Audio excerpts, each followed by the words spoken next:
পার্বত্য জেলার বান্দরবানে 2 এপিবিএনের অভিযানে 19,80,809 টাকা, 83টি হারিয়ে যাওয়া মোবাইল ফোন ও অনলাইন বিকাশের প্রতারণা 2,07,685 টাকা উদ্ধার করা হয়।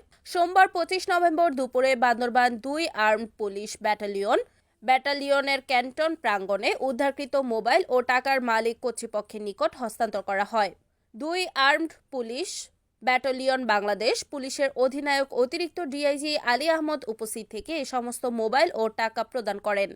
এ সময় অন্যান্যদের মধ্যে আরও উপস্থিত ছিলেন পুলিশ সুপার গোবিন্দচন্দ্র পাল, অতিরিক্ত police super M Moinul Islam সহ আর্ম ব্যাটালিয়ন পুলিশের অপারেশন ও ইন্টেলিজেন্ট, সাইবার ও স্পেশাল ফোর্সের সকল অফিসার ইনচার্জ ও টিমের সদস্য সহ প্রিন্ট ও ইলেকট্রনিক মিডিয়া সাংবাদিকবৃন্দ সহ প্রমুখ। মোবাইল হস্তান্তর অনুষ্ঠানে অতিথিরা বলেন, হারিয়ে যাওয়া মোবাইল ও বিভিন্ন অনলাইনে প্রতারণার নগদ টাকা উদ্ধার করে মালিক কর্তৃপক্ষের নিকট হস্তান্তর করতে পেরে আমরা অত্যন্ত আনন্দিত। তারই ধারাবাহিকতায় আজকে এই সমস্ত নগদ টাকা ও মোবাইল ফোন মালিক কর্তৃপক্ষের নিকট হস্তান্তর করা হয়েছে। ভবিষ্যতেও এ ধরনের কার্যক্রম অব্যাহত থাকবে বলে তারা জানান।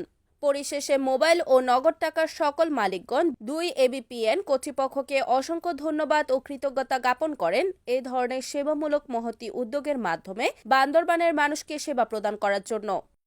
রিপোর্ট মোহাম্মদ ইসমাইলুল করিম, এটিএন টিভি, বান্দরবান।